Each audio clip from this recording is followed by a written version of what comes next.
Assalamualaikum warahmatullahi wabarakatuh. Berjumpa kembali di channel Bacakan Cerita Seram. Bersama saya Minten. Pada kesempatan kali ini Minten akan membawakan sebuah cerita yang berjudul Arwah Gentayangan Pak Munawar Penjual Bakso. Selamat mendengarkan dan semoga terhibur.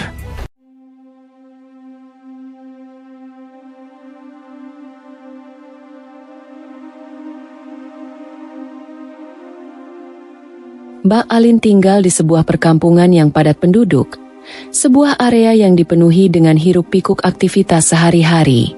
Sebagian besar warga di kampung itu menggantungkan hidup mereka dengan berdagang, menjadikan setiap sudut kampung dipenuhi oleh aroma makanan yang menggugah selera, mulai dari bakso, gado-gado, pecel, sate, hingga aneka makanan lain yang dijajakan dengan penuh semangat oleh para pedagang.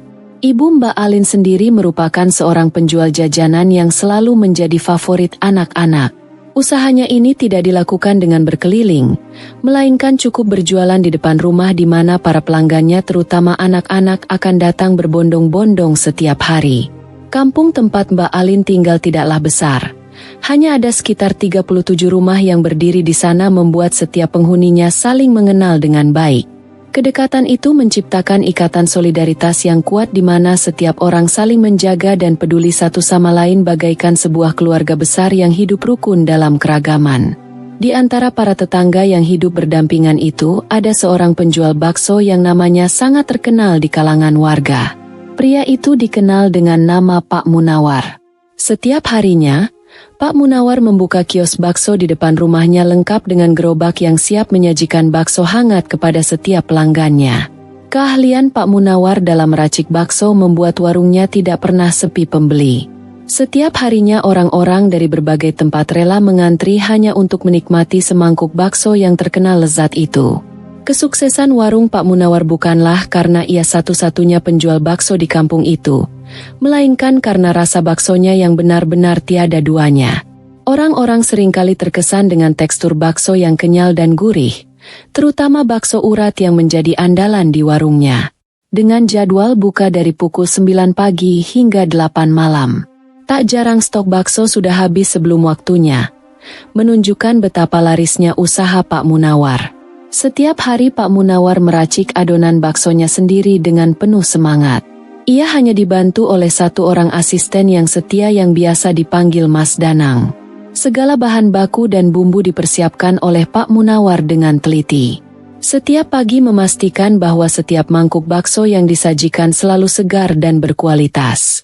Pak Munawar adalah anak tunggal dari sepasang suami istri yang merupakan penduduk asli desa tersebut.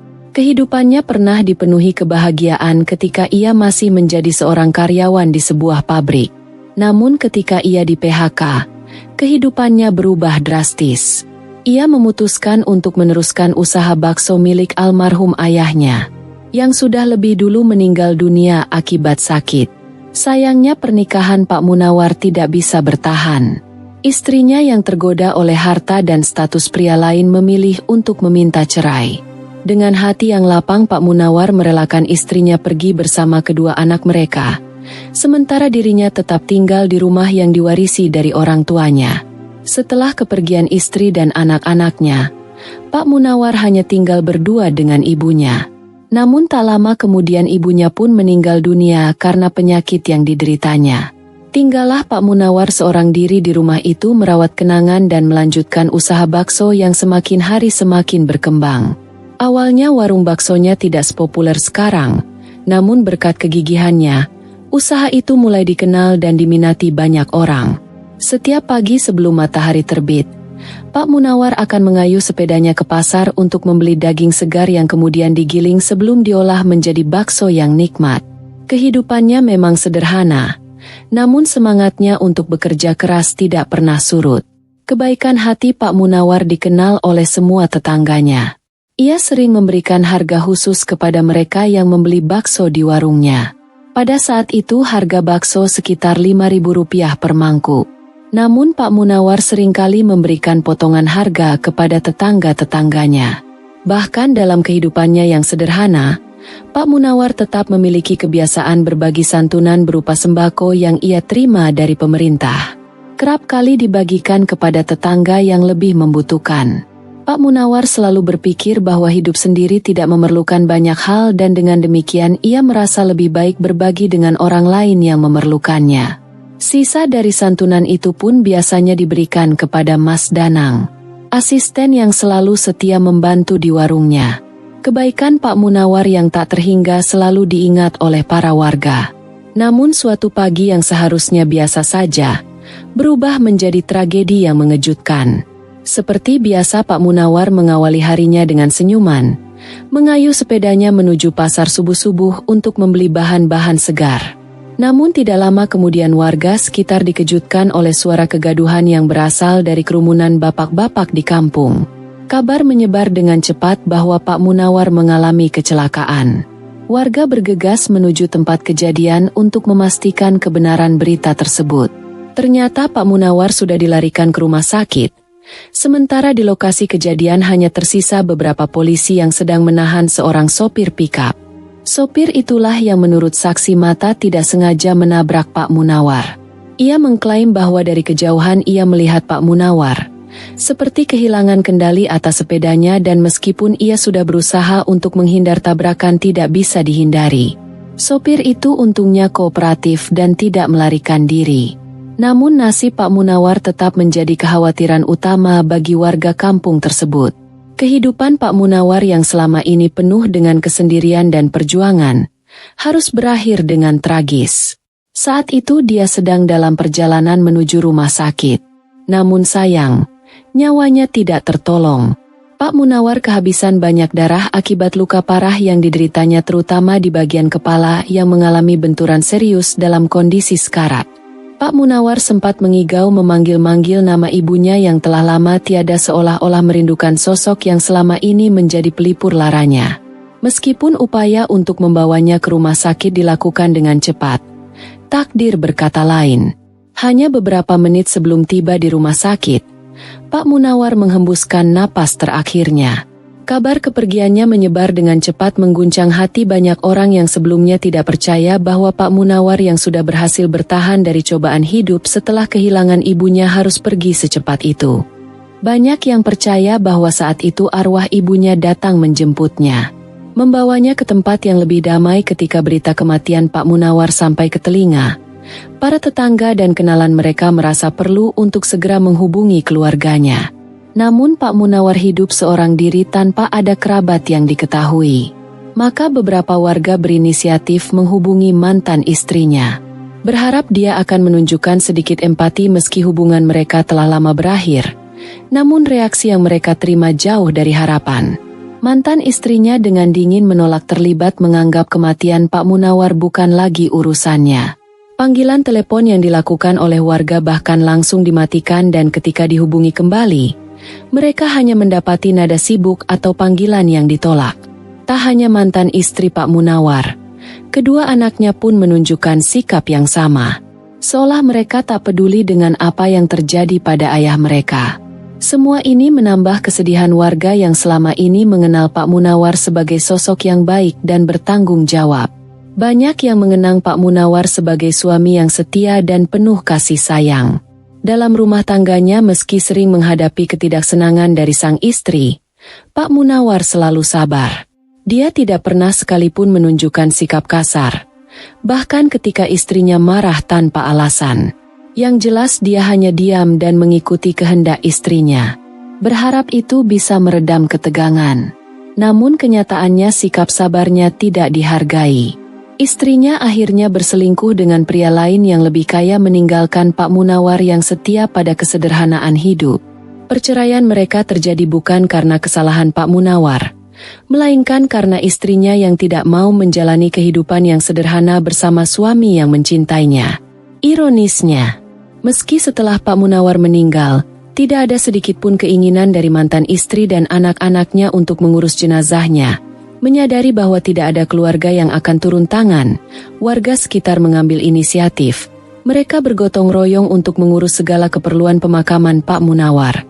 Dari penggalangan dana hingga pembelian perlengkapan semua dilakukan secara bersama-sama.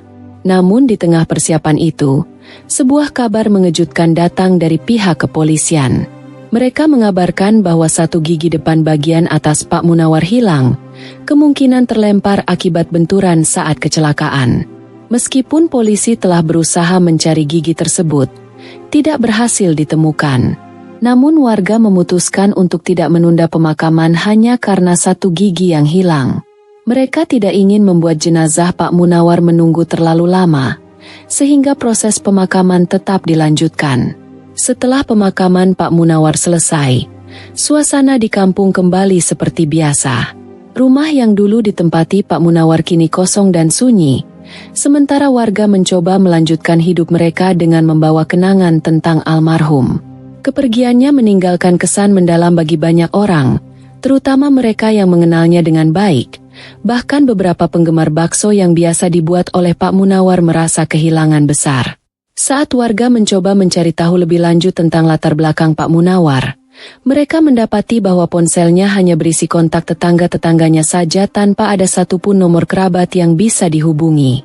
Ini semakin memperjelas betapa terisolasinya Pak Munawar dari keluarganya sendiri.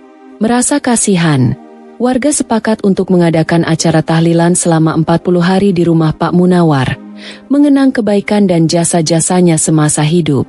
Hari-hari tahlilan dijalani dengan penuh kesederhanaan namun juga penuh rasa hormat. Warga membagi tugas dalam mempersiapkan acara tersebut. Setiap sore para ibu-ibu berkumpul di rumah Pak Munawar, memasak dan menyiapkan hidangan untuk tamu yang hadir. Meski ada rasa takut karena rumah itu kini kosong, kenangan tentang kebaikan Pak Munawar semasa hidupnya membuat mereka merasa bahwa apa yang mereka lakukan adalah bentuk penghormatan terakhir bagi seorang sahabat yang telah pergi. Tidak jarang di tengah persiapan tahlilan, beberapa warga meneteskan air mata saat mengingat betapa baiknya Pak Munawar kepada semua orang. Suatu hari, 3 hari setelah pemakaman Pak Munawar, Mbak Alin bersama keponakannya yang masih berusia 3 tahun berencana pergi ke minimarket untuk membeli beberapa keperluan. Rumah Pak Munawar yang kini kosong harus mereka lewati terlebih dahulu dalam perjalanan tersebut. Awalnya tidak ada yang aneh saat mereka melewati rumah itu. Mbak Alin mengendarai sepeda motor dengan keponakannya yang duduk di depan. Namun namanya juga anak kecil. Banyak yang percaya bahwa pada usia itu indera penglihatan mereka masih sangat tajam. Bahkan bisa melihat hal-hal yang tidak kasat mata bagi orang dewasa.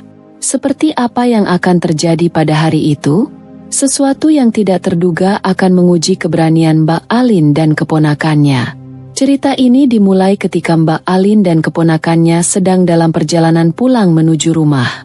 Di langit, matahari mulai meredup, bersamaan dengan azan asyar yang berkumandang, menandai masuknya waktu saat sore. Suasana yang biasanya damai berubah menjadi sedikit mencekam saat mereka melewati rumah Pak Munawar. Keponakan Mbak Alin dengan suaranya yang polos namun mengandung keheranan tiba-tiba berkata, "Tante, itu Pak Munawar lagi nangis." "Kenapa Pak Munawar nangis ya? Tante, kasihan dia." Perkataan itu membuat Mbak Alin terperanjat dan tanpa disadari tangannya memutar gas motor lebih cepat. Sementara itu, keponakannya terus menatap ke arah rumah Pak Munawar seolah-olah ada sesuatu yang menarik perhatian matanya. Ketika mereka akhirnya berhenti di depan rumah, rasa penasaran yang bercampur dengan ketakutan menguasai Mbak Alin. Ia memutuskan untuk memberanikan diri bertanya kepada keponakannya tentang apa yang dilihatnya. Menurut penjelasan keponakannya, ia melihat Pak Munawar duduk sendirian di bangku panjang depan rumah, menangis dengan pakaian yang dikenakan tampak begitu jelas di ingatannya. Anehnya pakaian yang digambarkan oleh keponakannya, persis seperti yang dikenakan Pak Munawar saat kecelakaan tragis yang merenggut nyawanya. Mbak Alin mencoba mengabaikan firasat buruk itu, berpikir mungkin anak kecil ini hanya berhayal. Namun keganjilan semakin terasa ketika jawaban keponakannya tetap konsisten setiap kali ditanya. Bahkan ketika orang tuanya ikut bertanya. Itu menambah beban pikiran Mbak Alin karena ia tak bisa mengabaikan kemungkinan bahwa ada sesuatu yang lebih dari sekadar imajinasi anak-anak. Kisah ini terus berlanjut ke pengalaman lain yang dialami oleh warga setempat. Saat itu tahlilan untuk mengenang Pak Munawar baru saja selesai. Di antara yang hadir, Terdapat seorang wanita yang kita kenal sebagai Butri yang bersama suaminya mendapatkan tugas membersihkan sisa-sisa acara di rumah Pak Munawar. Tugas ini dilakukan setelah sebagian besar warga sudah pulang, membuat Butri dan suaminya menjadi orang terakhir yang masih berada di dalam rumah itu. Pak RT sebelumnya berpesan agar mereka mematikan semua lampu di halaman sebelum pulang, meninggalkan hanya lampu teras yang tetap menyala. Saat mereka tengah sibuk menyelesaikan pekerjaan, sebuah perasaan aneh mulai menyelimuti keduanya. Bulu kuduk berdiri dan hawa dingin yang tak bersahabat seolah merasuk ke dalam rumah. Suasana di sekitar mereka berubah menjadi mencekam. Seakan ada entitas lain yang menemani mereka di dalam rumah itu. Ketakutan mulai merayap ketika suara tangisan terdengar samar dari dalam kamar Pak Munawar. Kamar itu yang diketahui sebagai tempat almarhum semasa hidup selalu dibiarkan terbuka dan tidak boleh dimasuki oleh siapapun sesuai dengan tradisi yang dipercaya oleh sebagian orang Jawa. Menurut kepercayaan, arwah seseorang yang baru meninggal akan tetap berada di rumahnya hingga 40 hari, melakukan kegiatan yang biasa dilakukannya semasa hidup, sebelum akhirnya menyadari bahwa mereka telah meninggal. Dan tiba-tiba, suara tangisan yang menyerupai suara Pak Munawar itu membuat Butri dan suaminya semakin ketakutan. Mereka memutuskan untuk segera meninggalkan rumah, tetapi ketika hendak melangkah keluar, mereka dikejutkan oleh sosok bayangan seorang laki-laki yang berdiri di halaman depan rumah. Siluet sosok tersebut terlihat jelas meskipun lampu di dalam rumah sudah padam. Tak lama kemudian sosok itu berbicara dengan suara yang lirih namun jelas. "Tolong ambilkan gigiku." Perkataan itu membuat ketakutan Butri dan suaminya memuncak. Mereka langsung berteriak minta tolong. Saat warga lain bergegas datang untuk menolong, sosok itu sudah menghilang tanpa jejak. Kejadian ini membuat suasana kampung semakin mencekam dengan rumor teror arwah Pak Munawar yang terus bergulir di antara warga. Ketegangan mencapai puncaknya saat malam ke-7 setelah kematian Pak Munawar. Setelah menghadiri acara tahlilan, warga kembali ke rumah masing-masing dengan perasaan lega seolah-olah malam itu akan berlalu tanpa kejadian aneh. Namun ketenangan itu pecah ketika pintu-pintu rumah warga diketuk di tengah malam. Ketika pintu dibuka, tidak ada seorang pun di depan rumah. Namun di bawah pintu terdapat semangkuk bakso yang diletakkan dengan rapi. Setiap mangkuk berisi 2 bakso besar, beberapa bakso kecil dan bihun, tetapi yang membuat warga terkejut adalah adanya tulisan nama Pak Munawar di pinggiran mangkuk tersebut. Kejadian ini kembali membuat kampung heboh karena mangkuk itu merupakan milik Pak Munawar yang dikenal sebagai ciri khasnya. Tidak ada yang mengerti maksud dari semua ini. Namun satu hal yang pasti, teror arwah Pak Munawar telah membuat malam itu menjadi salah satu malam paling mengerikan bagi warga kampung tersebut. Malam itu suasana di kampung menjadi tegang dan penuh kecemasan. Pak RT dengan langkah cepat segera mengerahkan semua warga untuk menuju rumah Pak Munawar. Gerakan mereka terkoordinasi dengan baik, namun tetap diliputi kekhawatiran yang mendalam. Saat tiba di rumah Pak Munawar, mereka disambut oleh pemandangan yang jauh dari normal. Seluruh lampu di rumah tersebut tampak berkedip-kedip hidup dan mati seakan mengikuti irama yang tak menentu disertai hembusan angin yang semakin lama semakin kencang menciptakan suasana yang mencekam. Tak ada satupun dari warga yang berani melangkah lebih dekat. Seolah-olah mereka terikat oleh ketakutan yang merayap dari setiap sudut kegelapan. Di tengah gemerlap cahaya yang tak stabil itu mata mereka menangkap bayangan samar. Seorang pria berdiri di dalam rumah Pak Munawar. Sosok tersebut membuat dada mereka berdebar kencang dan mereka semua bertanya-tanya apakah itu benar-benar Pak Munawar? Dalam hening yang penuh dengan ketegangan, akhirnya mereka menyadari bahwa memang benar itu adalah Pak Munawar meskipun wujudnya terasa begitu asing dan menakutkan. Sosok tersebut tampak diliputi kesedihan yang mendalam. Suaranya yang menangis menggema dalam keheningan malam mencabik-cabik perasaan setiap orang yang mendengarnya. Tangisan itu begitu pilu dan menyayat seakan membawa beban dunia yang tak tertahankan. Di tengah isak tangis yang berkepanjangan, tiba-tiba terdengar suara-suara burung gagak yang berkumandang dari segala penjuru. Namun tak ada satupun burung yang terlihat di sana. Suara itu hanya menambah keanehan malam yang sudah cukup mengerikan. Setelah tangisan Pak Munawar yang berkepanjangan, Keheningan sejenak melingkupi tempat itu seolah waktu berhenti. Di tengah kepanikan yang mencekam, Pak RT dengan suara yang gemetar mencoba untuk berkomunikasi dengan sosok tersebut. Pak RT merasa perlu untuk mengetahui apa yang sebenarnya terjadi. "Ada apa Pak Munawar? Kenapa kamu gentayangan seperti ini?" "Ada apa Pak?" tanya Pak RT. Namun sosok itu terdiam seketika dan angin yang tadinya berhembus kencang perlahan mereda, meninggalkan kesunyian yang nyaris tak tertahankan. Keadaan kembali tenang meskipun ketegangan tetap mengikat setiap orang yang hadir di sana.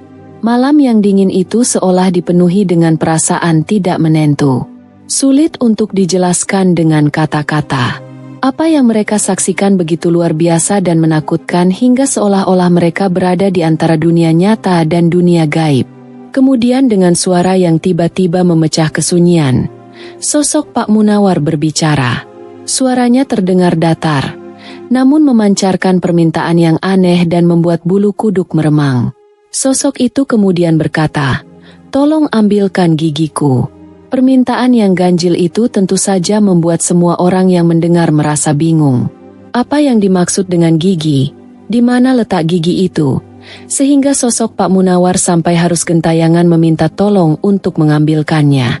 Pertanyaan-pertanyaan itu berputar-putar di benak setiap orang. Tapi tak ada satupun yang berani mengucapkannya dengan lantang. Pak RT yang merasa perlu untuk memperjelas situasi mencoba menanyakan lokasi gigi tersebut. Namun jawabannya justru semakin membuat keadaan menjadi lebih ganjil. Sosok Pak Munawar menjawab dengan nada suara yang tiba-tiba meninggi seakan menuntut perhatian yang lebih serius. Dia mengatakan di rumahnya Ahmad. "Ambilkan gigiku di rumahnya Ahmad." Mendengar ini seluruh warga semakin terperangah. Apa hubungan antara Pak Munawar dan Ahmad? Mengapa gigi tersebut bisa berada di rumah Ahmad? Seolah-olah keadaan semakin tidak masuk akal. Angin kencang kembali bertiup dan tiba-tiba sosok Pak Munawar menghilang meninggalkan pertanyaan. Pertanyaan tanpa jawaban. Seketika itu juga warga mulai memperhatikan bahwa di antara mereka, Pak Ahmad ternyata tidak hadir malam itu. Ini semakin menambah kegelisahan. Mengapa Pak Ahmad tidak keluar rumah seperti warga lainnya? Bukankah keributan malam ini cukup keras untuk membangunkan siapapun? Pikiran-pikiran ini membuat warga merasa ada sesuatu yang janggal. Pak Ahmad dikenal sebagai seseorang yang biasanya baru tidur larut malam. Namun mengapa sekarang ia tak menampakkan diri sama sekali? Beberapa warga mulai teringat akan tingkah laku Pak Ahmad yang belakangan ini memang tampak aneh. Sejak kepergian istri dan anak bungsunya, Pak Ahmad lebih sering terlihat menyendiri seakan-akan menjauh dari kehidupan sosial yang biasanya ia jalani. Warga juga memperhatikan perubahan dalam cara berpenampilan Pak Ahmad yang kini lebih mirip seorang dukun daripada penjual gado-gado. Hal ini membuat situasi semakin tidak masuk akal. Istri Pak Ahmad bahkan memilih pulang ke rumah orang tuanya karena tidak tahan dengan perubahan suaminya. Meskipun Pak Ahmad mencoba menutupi semua ini dengan tetap menjalankan usahanya, namun usahanya juga tak berjalan baik. Warung gado-gadonya semakin sepi. Seolah-olah sesuatu yang tak kasat mata mengintai di balik semua itu. Dengan berbagai pikiran yang berkecamuk, Pak RT menyusun rencana untuk menyelidiki apa yang sebenarnya terjadi di rumah Pak Ahmad. Dia membagi warga menjadi beberapa kelompok kecil untuk mengawasi rumah Pak Ahmad dari berbagai sisi. Setelah semua sepakat, mereka mulai bergerak dengan hati-hati mengendap-endap di kegelapan malam yang semakin mencekam. Rumah Pak Ahmad tampak sepi, namun lampu di dalamnya masih menyala. Ini menambah kecurigaan warga karena meskipun lampu menyala tidak ada tanda-tanda kehidupan dari dalam rumah tersebut. Salah satu kelompok yang mengawasi dari samping rumah memberikan laporan bahwa Pak Ahmad terlihat sedang berada di dalam sebuah kamar yang tampak seperti tempat praktik dukun. Di dalam kamar itu, Pak Ahmad terlihat mengenakan pakaian yang biasa digunakan oleh dukun dan dia tampak sibuk melakukan sesuatu yang tampak seperti ritual. Pemandangan ini tentu saja mengejutkan warga. Namun mereka tetap berusaha tenang sambil menunggu aba-aba dari Pak RT. Setelah mengamati dengan seksama dan memastikan bahwa Pak Ahmad benar-benar terlibat dalam sesuatu yang mencurigakan, Pak RT memutuskan untuk mengambil tindakan. Dia segera menggedor pintu rumah Pak Ahmad dengan keras memaksa Pak Ahmad untuk keluar dan menghadapi mereka.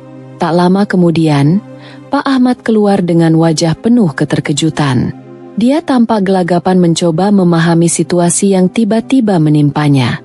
Pak RT yang sudah diliputi kecurigaan langsung mengajukan beberapa pertanyaan yang bertujuan untuk menggali kebenaran dari apa yang terjadi malam itu. Awalnya, Pak Ahmad mencoba mengelak dengan berbagai alasan. Namun Pak RT berkata, "Kalau kamu tidak jujur, saya akan telepon pemilik kontrakanmu biar kamu tidak bisa lagi mengontrak di sini. Kamu sudah meresahkan kita semua." Mendengar ancaman dari Pak RT, barulah Pak Ahmad mulai goyah dengan perasaan terdesak. Pak Ahmad akhirnya mengakui bahwa dia sedang melakukan ritual untuk mengatasi permasalahan yang dihadapinya, terutama mengenai kepergian istrinya. Pengakuan Pak Ahmad yang mengejutkan tersebut membuat warga terdiam. Ternyata semua yang dilakukannya adalah demi melariskan usaha gado-gadonya yang semakin hari semakin sepi. Ini membuat semua orang yang mendengar merasa bingung dan tak percaya. Bagaimana mungkin seseorang yang dikenal rajin beribadah dan bersosialisasi dengan baik kini melakukan sesuatu yang begitu bertentangan dengan apa yang selama ini mereka ketahui? Malam itu di tengah kegelapan yang mencekam, seluruh warga dihadapkan pada kenyataan yang sulit diterima. Pak Ahmad yang mereka kenal sebagai pribadi yang baik, ia telah berubah menjadi seseorang yang begitu asing dan penuh misteri setelah merasakan firasat yang semakin kuat. Pak RT memutuskan untuk bertanya. Meski ada keraguan dalam hatinya, ia bertanya dengan hati-hati tentang tujuan Pak Ahmad mengambil gigi almarhum Pak Munawar. Jawaban yang ia terima membuat suasana semakin mencekam dengan tatapan yang tajam dan senyum tipis yang aneh. Pak Ahmad menjelaskan, "Gigi Pak Munawar aku jadikan media penglarisku. Nanti gigi itu akan kumasukkan ke dalam bumbu kacangku biar rasanya enak. Terus jualanku ramai pembeli dan aku jadi kaya."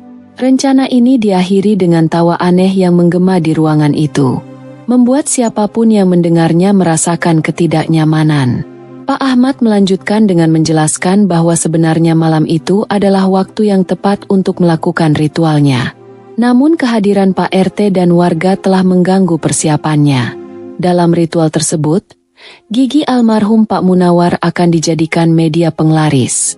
Namun agar pengaruhnya bekerja, ritual tersebut harus dilakukan dengan prosedur tertentu yang sudah ia pelajari.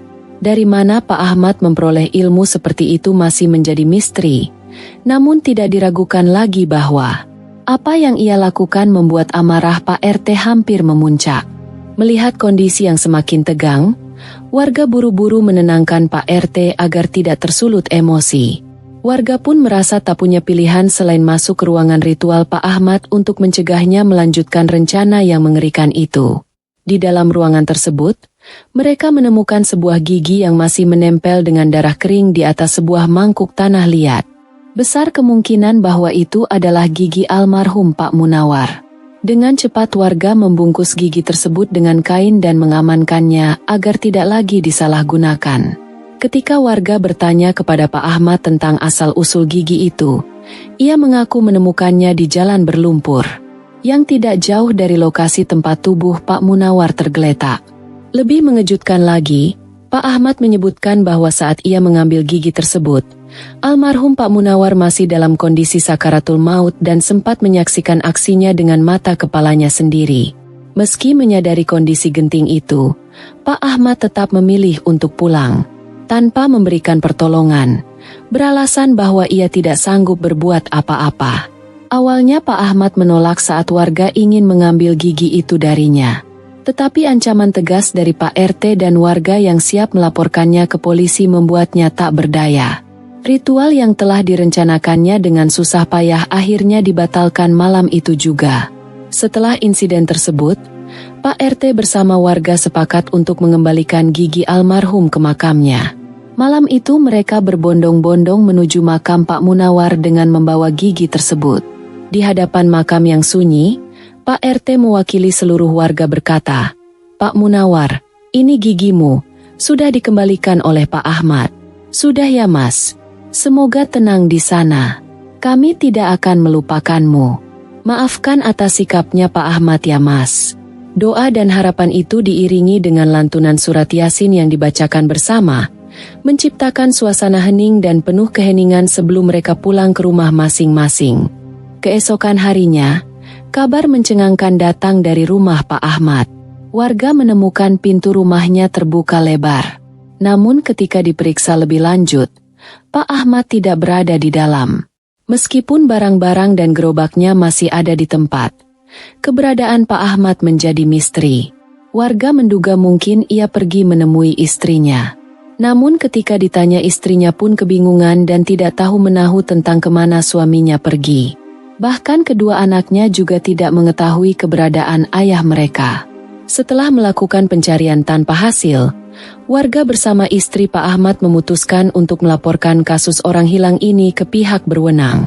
Namun hingga hari ini tidak ada petunjuk atau perkembangan yang berarti terkait keberadaan Pak Ahmad. Seolah-olah ia menghilang begitu saja tanpa jejak, meninggalkan teka-teki yang sulit dipecahkan. Kemana sebenarnya Pak Ahmad pergi setelah kejadian malam itu? Pertanyaan ini terus menghantui pikiran warga. Pada akhirnya dengan perasaan takut dan tak ingin terus dihantui oleh kenangan kelam, istri Pak Ahmad memutuskan untuk membakar semua barang milik suaminya. Bekas gerobaknya pun dibuang begitu saja. Khawatir ada sesuatu yang tidak diinginkan terkait dengan benda tersebut. Hingga kini rumah kontrakan yang dulu ditinggali Pak Ahmad dibiarkan kosong, karena tidak ada yang berani menyewanya. Rasa takut yang tersisa dari kejadian itu masih menghantui semua orang, membuat tempat itu terasa angker dan ditinggalkan. Sahabat setia Bacakan Cerita Seram, terima kasih yang sudah setia mendengarkan Minten bacakan cerita ini hingga akhir. Semoga dari kisah ini kita bisa mengambil pelajaran serta hikmah untuk kita semua.